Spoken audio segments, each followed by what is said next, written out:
What's up? What's up? Out here with the big dogs. Out here with the big dogs. Yeah. Got my big boy Bang right there.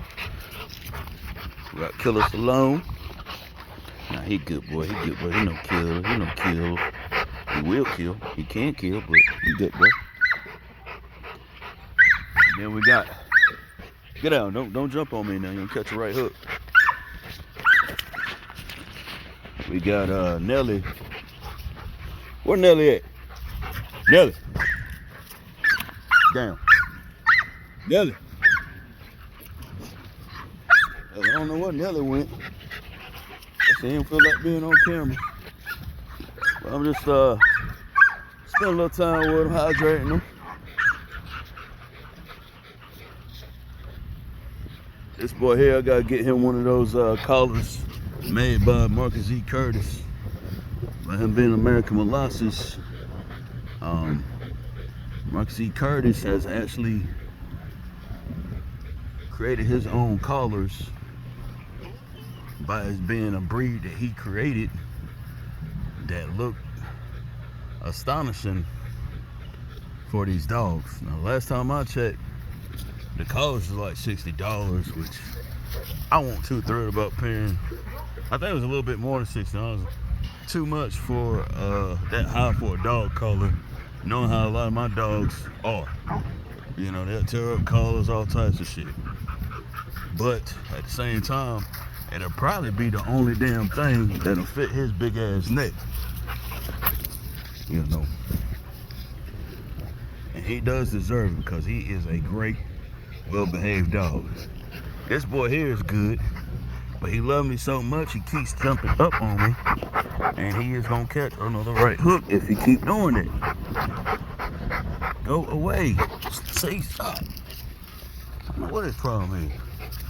I came out here early, he jumped up to come see me, and his big ass paw goes along, hit me right in my balls, man. He don't mean to do it. He just get overly excited. And he really ain't supposed to be out right now. But the dog next to him, my female Corso, she was in heat. And believe it or not, this Rottweiler is strong as fuck. So he didn't completely tore his damn kennel out to, you know, get next to her and sniff or whatever. So it's always some revisions I got to do around my kennels. It's just what it is being a breeder sometimes, you know. At some point, I'm just gonna damn cement the hell out some shit. Cause even me building these wood platforms and shit. Now this is like a high grade wood, like that little piece right there in the finish. That don't dry rot, but over time, it will, man. So it's just better to just go cement. Me and Lenore contemplating something for that. Not to mention get something separate over here in this big area, or maybe lay down some of the foliage behind the fence and get like a big, not shed, but something where we can put the bullies in. You know, this boy's getting bigger. They've all put on some size except for one dog. All my males and my females have put on some size except for Tori, the Rottweiler right next to Roxy. Yeah, where's she at? Her right there. She has issues putting on size. So, and I've tried to double feed her. I've used to Dominator, which is basically a higher protein, higher calorie dog food, and it worked for my other dogs when I had that issue, but nothing seems to work for her. And all my dogs, they get fed raw either once or twice a week. Other than that, it's just strictly kibble, and I don't overfeed my dogs. And when I feed them raw, I typically just stick to one protein. Thank you for sitting your ass down, man. I only stick to one protein. Like, for instance, if I'm doing poultry, then they all get chicken quarters that day. I don't mix the two. Like, no, I don't. It's just too much bacteria and shit. I know they dogs and they can handle it, but I feel like that's just not smart to be mixing raw protein all like that. So if I'm doing, you know, like I said, I just pretty much stick to one protein if I'm doing raw. So it could be chicken quarters one week, or it could be down beef livers. And I don't do it all throughout the week, just once or twice a week, man. And that puts sides and everything you need on your dog and keeps them healthy, you know. Yeah, don't overfeed your dogs, man, because even like with people, man, we eat too much, you know. Eating 3 times a day ain't really even necessary. But we do it because we're accustomed to doing it. You know, even Marcus E. Curtis, which I don't know if he always fed his dogs like that. He had mentioned that, you know, overfeeding your dog cuts down on their longevity as far as the, you know, amount of years they can live, you know. So feed them the right amount, not overfeeding them and critiquing certain things helps them live a longer, stronger life. Yeah. Sorry for the mess. My dog's just been tearing up some shit. You know, like I say, the females in heat, they get like that sometimes. The good thing is, my guys don't fight. In fact, there's another dog out there. Nelly! Nelly hiding. I don't know what Nelly up to. Nelly is one of my escape artists as well. So, needless to say, there's going to be some changes. If you don't get the hell up off of me, Salone, I don't know what your problem is. I see you, buddy. Yeah, you my boy. What was I talking about? Yeah, Nelly is my Alaskan Husky. One of my Alaskan Huskies. Zelda, she a little escape artist too. That's why I moved her right beside Prince. And Prince is that bully right there. Very unique bully. Very unique bully, man. He has a lot of grit, and he is girthing up every week. Like, man, at first I thought I was gonna lose him because he had got real sick at one point when I had took a trip to Michigan to, you know, visit a friend or whatever.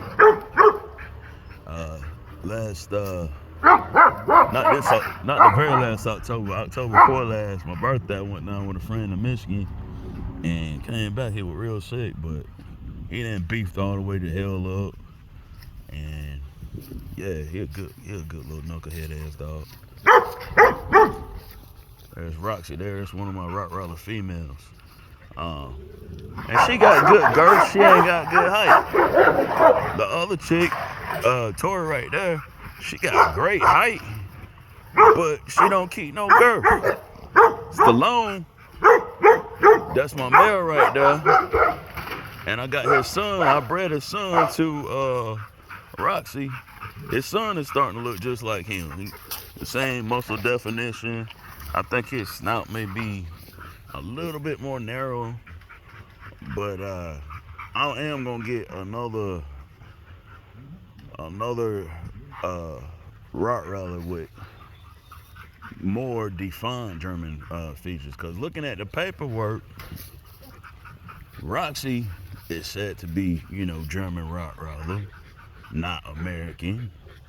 Even though, you know, they bred in America. I done been through that, explaining all that. Same thing with Tori.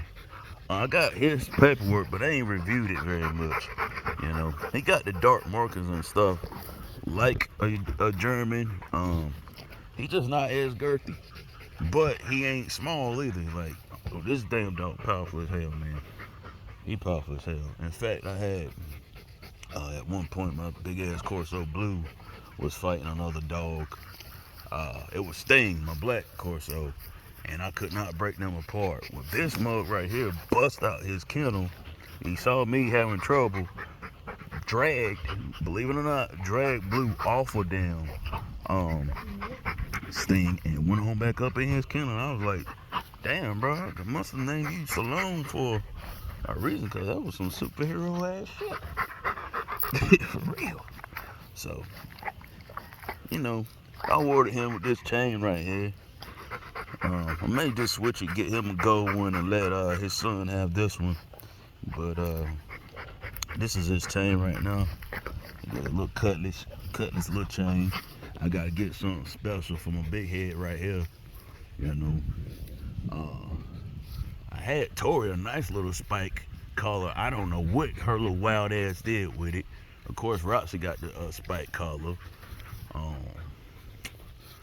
You know, and as I explained, you know, the foundation of my yard is all over red clay, and that's a good and a bad thing because, all right, the dogs like eating red clay, which is fine because red clay actually got minerals and shit up in it. However, it gets everything the fuck dirty, like really fast, just dirty.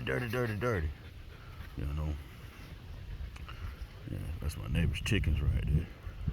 The dogs are used to seeing them. At first, they were barking at them like, man, y'all, we'll eat your ass up. But they didn't see the chicken so much. They like, man, whatever. Like, look at Trina. She's like, man, look at them damn chicken. I'm not letting my females out right now because I know BB is in heat, but I think Trinity is in heat too. And just letting any female out by these guys already be a little bit riled up, they're gonna get the humping on them and get the female in and start a fight, or you know, between the males, they may want to jump on one that one male's already on. I'm holding this guy because he love me to death, man. I don't know what the hell his problem is, man. I see you, man. Go somewhere now. I see you, boy. But yeah, I'm definitely gonna breed this boy again right here. I bred him before. I kept one off the litter, sold all the rest. He is only 2 years old. Great ass dog. I do expect him to get just a little bit bigger, but he's good in size as he is. However, the female I get is gonna trump him because I'm looking for a different feature within her, as I had explained. You know, a little bit more girth, broader forehead. I like the big, blocky looking square foreheads. Now, he got a good looking head, don't get me wrong. It's just,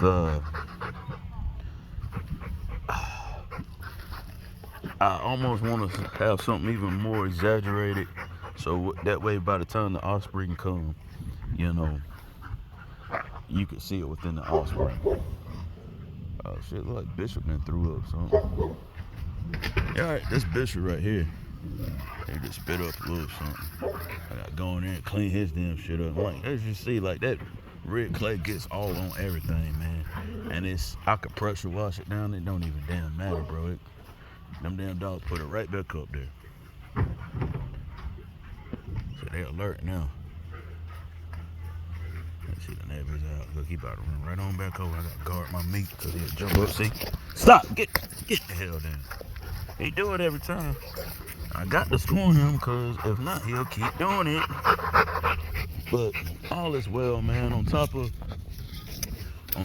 you know, the dog thing, I've been watching a lot of my, you know, a lot of my fight game.